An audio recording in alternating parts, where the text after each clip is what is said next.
বড়দিনকে ঘিরে দেশ জুড়ে চলছে নানা আয়োজন। এ উৎসব সামনে রেখে চট্টগ্রামেও শেষ মুহূর্তের প্রস্তুতিতে ব্যস্ত সময় পার করছেন খ্রিস্ট ধর্মাবলম্বীরা। চট্টগ্রাম নগরীর পাথরঘাটা এলাকার জপমালা রানী গির্জায় চলছে ব্যাপক সাজসজ্জা। তৈরি করা হয়েছে গোয়ালঘর, পাশাপাশি ক্রিসমাস ট্রি, আলোকসজ্জা ও নান্দনিক অলঙ্করণে সাজানো হচ্ছে গির্জার প্রতিটি অংশ। বড়দিন উপলক্ষে আমাদের নানানভাবে এই প্রস্তুতি চলছে। বিশেষভাবে আমরা এই জপমালা রানী ক্যাথিড্রাল ধর্মপল্লী পাথরঘাটা চট্টগ্রাম, আপনারা দেখতে পাচ্ছেন যে এই গির্জার এখন একেবারে চূড়ান্ত পর্যায়ে সাজসজ্জা চলছে।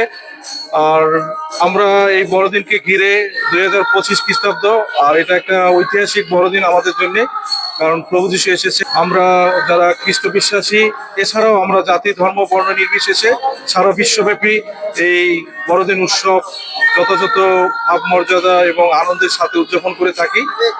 আমরা বিশ্বাস করি যে প্রভু যীশু এই পৃথিবীতে এসেছেন, জন্মগ্রহণ করেছেন আমাদের মাঝে, যাতে তিনি শান্তি ভালোবাসা নিয়ে আসেন। তাই আমরা যেন পরস্পরের প্রতি ভালোবাসা এবং শান্তির মানুষ হতে পারি।